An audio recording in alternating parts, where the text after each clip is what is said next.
আজ এমন একটি সত্যি ঘটনা নিয়ে কথা বলবো যা শুনলে আপনার গায়ের লোম খাড়া হয়ে যাবে। আজ থেকে প্রায় 22 বছর আগে 2004 সালে থাইল্যান্ডের সমুদ্র সৈকতে প্রকৃতি এমন এক তাণ্ডব চালিয়েছিল যা কেউ কল্পনাও করতে পারেনি। ভাবুন তো, আপনি আপনার স্ত্রী এবং 3 সন্তানকে নিয়ে ক্রিসমাসের ছুটি কাটাতে গিয়েছেন, কিন্তু হঠাৎ এক নিমেষেই সেই আনন্দ বিষাদে পরিণত হলো। বিশাল এক ঢেউ এসে আপনার সাজানো সংসারকে পুরো তছনছ করে দিল। আজ বলবো সেই প্রলয়কারী সুনামি আর একটি পরিবারের অলৌকিক লড়াই নিয়ে তৈরি মুভি দ্য ইম্পসিবল। আর এই গল্পটি শুরু করবার আগে হ্যালো বন্ধুরা, আমি Soumyajit and welcome to ST story. কাহিনী শুরু হয় হেনরি, মারিয়া এবং তাদের 3 ছেলে লুকাস, টমাস এবং সাইমনকে নিয়ে। তারা ক্রিসমাসের ছুটিতে থাইল্যান্ডের একটি সুন্দর রিসর্টে আসে। প্রথম দুদিন খুব ভালোই কাটছিল। 26শে ডিসেম্বর সকালে তারা সবাই মিলে পুলের ধারে সময় কাটাচ্ছিল। হঠাৎ মারিয়া লক্ষ্য করে বাতাসের শব্দ বদলে গেছে। দূরে গাছের পাতা কাঁপছে না, বরং একটা অদ্ভুত গর্জন শোনা যাচ্ছে। কিছু বুঝে ওঠার আগেই দেখা যায় কয়েকতলা উঁচু এক বিশাল কালো জলের দেওয়াল সবকিছু গুঁড়িয়ে দিয়ে ধেয়ে আসছে। মুহূর্তের মধ্যে মারিয়া আর লুকাস জলের তলায় তলিয়ে যায়। চারিদিকে শুধু ধ্বংসের স্তূপ। মারিয়া জলের তোড়ে একটি গাছের সাথে ধাক্কা খায়। তার পায়ে একটি বড় ক্ষত হয়, কিন্তু মা তো মাই হয়। নিজের প্রাণের মায়া ত্যাগ করে সে আপ্রাণ চেষ্টা করে বড় ছেলে লুকাসকে বাঁচানোর। দীর্ঘ লড়াইয়ের পর তারা একে অপরকে খুঁজে পায়। জল কিছুটা নামলে মারিয়া আর লুকাস কাদার উপর দিয়ে হাঁটতে থাকে। মারিয়ার শরীরের অবস্থা খুব খারাপ ছিল, তার পা থেকেও প্রচুর রক্ত পড়ছিল। পথে তারা ড্যানিয়েল নামে এক ছোট্ট বাচ্চাকে খুঁজে পায় এবং তাকেও সঙ্গে নেয়। এরপর তারা 3জনে একটি গাছের ওপরে আশ্রয় নেয়। কিছুক্ষণ পর স্থানীয় গ্রামবাসীরা তাদের উদ্ধার করে নিজেদের গ্রামে নিয়ে আসে এবং প্রাথমিক চিকিৎসা দেয়। সময় একটু এগোতেই মারিয়ার শরীর আরও খারাপ হতে শুরু করে। তাই গ্রামবাসীরা তাদের একটি উপচে পড়া হসপিটালে নিয়ে আসে। সেখানে তিল ধারণের জায়গা নেই। হসপিটালে আসার পর মারিয়ার হঠাৎ রক্তবমি শুরু হয়, কারণ জলস্রোতে ভেসে যাওয়ার সময় মারিয়া অনেক নোংরা জল খেয়ে ফেলেছিল। লুকাস তার মায়ের সেবা করার পাশাপাশি অন্যান্য মানুষদের সাহায্য করতে থাকে।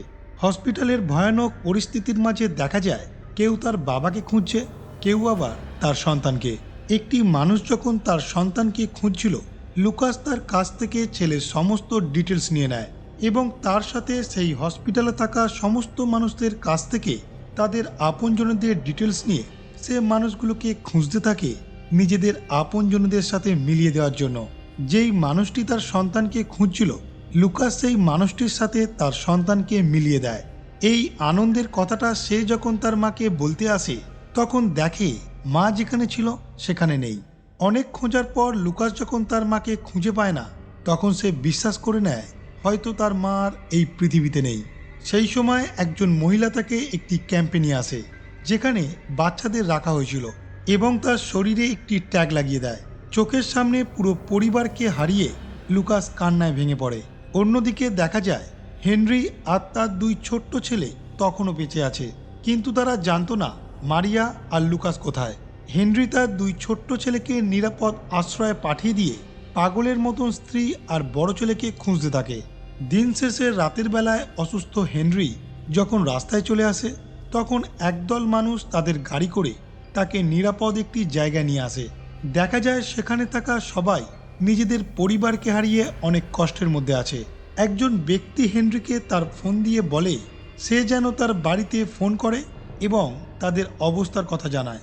হেনরি বাড়িতে ফোন করে তার বাবাকে জানায় এখানে ভয়ানক সুনামি হয়েছে, আর তাতে আমি আমার স্ত্রী এবং বড় সন্তানকে খুঁজে পাচ্ছি না, কিন্তু আমি কথা দিচ্ছি তাদের খুঁজে নিয়ে তবেই আমি বাড়ি ফিরব। যে মহিলাটি লুকাসের গায়ে একটি ট্যাগ লাগিয়ে দিয়েছিল, সে লুকাসকে হসপিটালের মধ্যে একটি ঘরে নিয়ে যায়। লুকাস সেই ঘরে তার মাকে জীবিত অবস্থায় দেখতে পেয়ে অনেকটা খুশি হয়, আর সে জানতে পারে তার মায়ের একটি জরুরি অপারেশনের জন্য ডাক্তাররা এই রুমে নিয়ে এসেছিল। মারিয়ার শরীরের অবস্থা আগের থেকে আরও খারাপ হয়ে গেছে। এদিকে হেনরি আর একজন ব্যক্তি মিলে শহরের প্রতিটা হসপিটাল এবং মর্গে গিয়ে তাদের পরিবারের খোঁজ করতে থাকে। ভাগ্যের কি নিষ্ঠুর পরিহাস! একই হসপিটালে হেনরি আর লুকাস দুজনে থাকার পরেও কেউ কাউকে দেখতে পাচ্ছিল না। হসপিটালের বারান্দায় দাঁড়িয়ে থাকার সময় লুকাস পিছন দিক থেকে তার বাবাকে দেখতে পায়, কিন্তু কিছুক্ষণের মধ্যেই প্রচণ্ড ভিড়ে সে তার বাবাকে কোথাও খুঁজে পায় না। হসপিটালের পাশ দিয়ে একটি গাড়ি করে টমাস এবং সাইমন যাওয়ার সময় সেখানে দাঁড়িয়ে পড়ে টয়লেট করার জন্য। অনেক খোঁজার পর লুকাস যখন তার বাবাকে খুঁজে পায় না, তখন ভিড়ের মাঝ থেকেই সে বাবা বাবা বলে চিৎকার করতে থাকে। দেখা যায় লুকাসের চিৎকার শুনে গাড়িতে থাকা দুই ভাই তার কাছে চলে আসে। দুই ভাইকে জড়িয়ে ধরে সে প্রচণ্ড কাঁদতে থাকে। সেই সময় লুকাস দেখে তার বাবাও তার চিৎকার শুনে তার দিকে হেঁটে আসছে। হেনরি তার 3 সন্তানকে জড়িয়ে ধরে অনেক কাঁদতে থাকে। লুকাস হেনরি এবং তার দুই ভাইকে মারিয়ার কাছে নিয়ে আসে। অবশেষে অলৌকিকভাবে পুরো পরিবারটি আবার এক হয়ে যায়। এই মুহূর্তটি ছিল সিনেমার সবচাইতে বড় ইমোশনাল দৃশ্য। পরের দিন পুরো পরিবার মারিয়াকে নিয়ে নিজেদের শহরে আসার উদ্দেশ্যে বেরিয়ে পড়ে। আসার সময় তারা লক্ষ্য করে শহরের নির্মম ছবি, যেখানে এই সুনামি কয়েক লাখ মানুষের জীবন কেড়ে নিয়েছিল। এই মুভিটি আসলে 2004 সালের সুনামির একটি সত্যি ঘটনা নিয়ে তৈরি। এই কাহিনী আমাদের শেখায় বিপদে ধৈর্য না হারিয়ে লড়াই করলে জয় নিশ্চিত। আজ সেই পরিবারটির সবাই একসাথে সুস্থভাবে বেঁচে আছে। আর এই মুভিটি এখানেই সমাপ্ত হয়। ভিডিওটি ভালো লাগলে অবশ্যই লাইক করুন এবং এই ধরনের আরও মুভি এক্সপ্লেনেশন দেখতে চ্যানেলটিকে সাবস্ক্রাইব করে রাখুন। দেখা হবে পরের ভিডিওতে অন্য কোনো রোমাঞ্চকর কাহিনী নিয়ে।